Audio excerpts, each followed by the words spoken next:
comes to a close, and well, game one ended with a bang. 16-16 overtime. Raiders moving the ball. Carr wishes one to space, and who else? Davante Adams waves goodbye to the good folks at Denver for his second touchdown of the day and the game winner.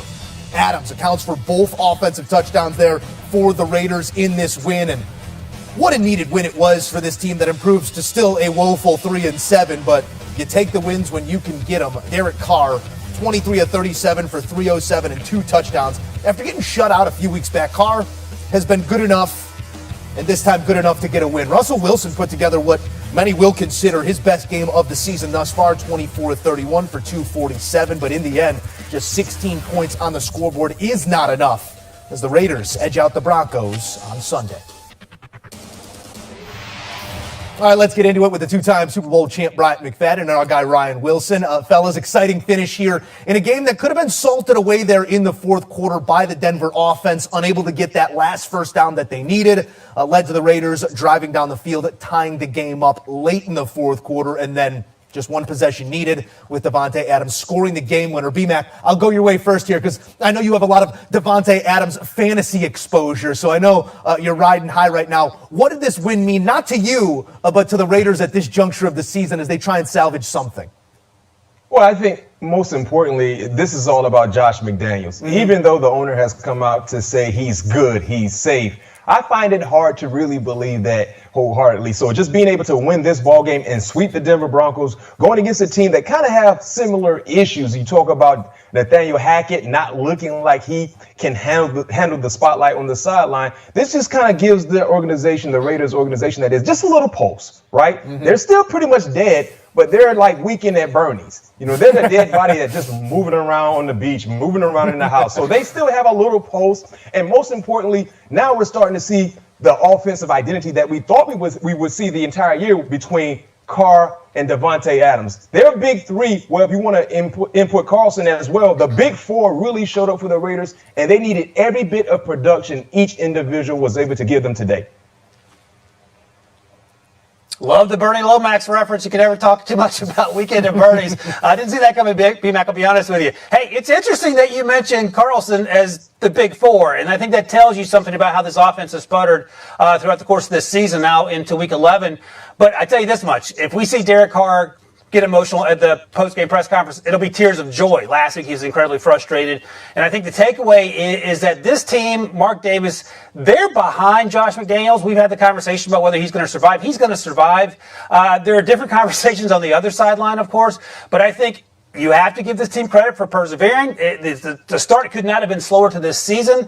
Even this game had sort of was a microcosm of what we've seen so far over the first 2 months and change, just with the ups and downs, the silly penalties, the mistakes. And I give the Raiders a lot of credit for sticking it out. And I think this won't be a turning point in the season, Joe, but it'll be a turning point perhaps in Josh McDaniels' career. Now, we'll see what happens with players as we go into next season. But for now, this is a good start. This is clearly the best game so far in this short Josh McDaniels tenure. And I feel like we could almost copy and paste that sentence for the next question here on the Denver side of this equation, because it hasn't been good for Russell Wilson this season. He did look better in this game, look more in control of the offense, Ryan. Final line goes 24 of 31 for 247. Still no touchdowns, no interceptions, so plenty out in front of Russ, but do you feel like Sunday was a step in the right direction just in terms of the long-term relationship between that quarterback and that franchise? Yeah, the thing is, and the reason I hesitated a little bit is because Russ's contract is structured in such a way that he ain't going anywhere. Mm-hmm. So this is a good sign in that sense. Like, at least the guy that you have is showing improvement. And part of the issue perhaps is Nathaniel Hackett given a play calling duty. Clint Kubiak called the plays today, and it looked a little better. But there are no moral victories in the NFL, and this is a loss that shouldn't have happened. They threw on 3rd and 10 just inside the 2-minute warning. The Raiders had no more timeouts. Maybe this is, trying to reinvent history here, but maybe if you run the ball there, you chew up those 30, 35 seconds, and the Raiders don't have the opportunity to march down the field. Second guess is going to change the thing now, but I think it's a step in the right direction. Cortland Sutton got involved. The defense flashed at times, but it wasn't as dominant as it has been all year. And I think the takeaway for me there is that you can't rely on your defense to shut out NFL offenses week in and week out, only allow 10 to 13 points. So baby steps for Russ Wilson and that offense, but they have to get a lot better. And that's the issue. baby steps is how you refer to his day in this matchup against the Raiders. We all believe Russell Wilson has a Hall of Fame-like potential when everything is all said and done. But week in and week out, since becoming a member of the Denver Broncos, it seems like more than none, the opposing quarterback has outperformed Russell Wilson. Think about this, guys. Joe, the way you initiate this question was, yes, it was a loss, but a pretty good day for Russell Wilson. How many touchdowns did he throw? He got nothing. Nothing. Exactly. But you basically said this was a pretty good day for Russell Wilson. And I agree with you based on what we've seen in weeks past. There's been a big time disconnect with Russell and the play calling that we're seeing in Denver for him to be the total opposite of what we've seen throughout his professional career. Heck, if you go back to his collegiate days at NC State, Russell Wilson has always been a very, very efficient quarterback and a quarterback that can capitalize in red zone opportunities. There's something going on in regards to why the rhythm, the chemistry is not there. And because of that, they have been one of the bigger disappointments in the National Football League. And I understand when you look at the opposite side, Josh McDaniels is safe. Do I believe he should be safe? No, but it seems to be he is safe. I can't say the same for Nathaniel Hackett. I can't at all. It's one of those names that we're going to hear bouncing around, and we'll see how much support is behind him. We have not heard that same public voice of support behind Hackett at this point in the season, and he's got a lot of tools at his disposal here because you talk about what Russell Wilson's done in his career and what he's had. He's always had a great defense. He again has one here on this Denver team, and they've squandered those opportunities. I do want to pivot back to the Raiders here for one more because, however, he did not get to the end zone, but Josh Jacobs has been fantastic all season, not just on this Sunday.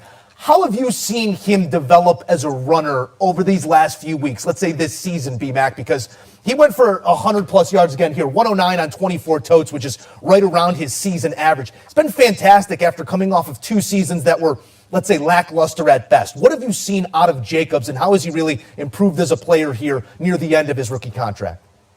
Well, if I didn't know any better, watching Josh Jacobs this year, it seems like he's rocking the number 8 in the Alabama Crimson Tide uniform. That's why he was able to become a first-round draft pick, because the physical nature in which he displayed. He's always falling forward, and he was a big-time playmaker in that Crimson Tide uniform, and that's what we're seeing right now. I mean, when you look at his numbers, I mean, this is a guy who's a lock to potentially get 100 yards against any opposing defense he's playing against, and this Denver Broncos defense can play ball.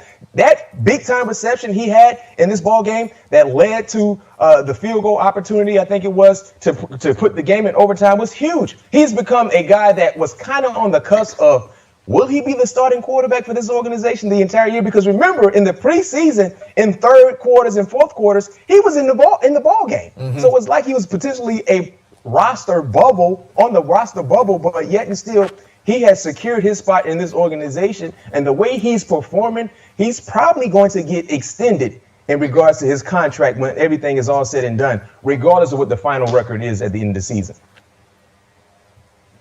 You know what's interesting about what you just said, B-Mac? The Raiders decided not to extend his 5th-year option. They didn't exercise that, so they're going to have to pay him probably a little more money. But here's something else to think about. That year they had 3 first-round picks. They took Jonathan Abram. They cut him.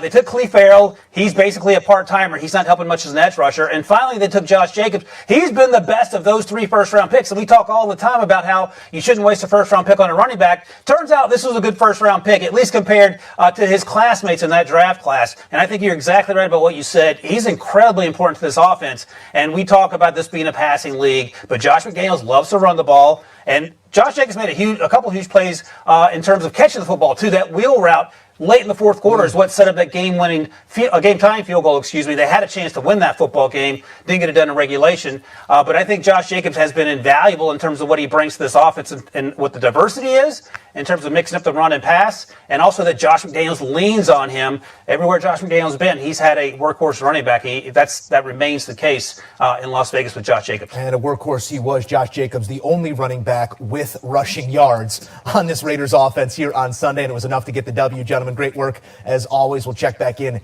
just a bit as we take a look at some of the numbers coming out of this one, and specifically this Raiders team against this Broncos team this season. 2-0, 2 of their 3 wins coming against these Broncos. 27 points per game. It was 32 in the first meeting, and here enough in overtime to get the job done 6-0 against the Broncos since relocating from Oakland to Vegas. Straight ahead on CBS Sports HQ, we got an NFC measuring stick, and you only had to count on one side. All the latest reaction and highlights next from Dallas.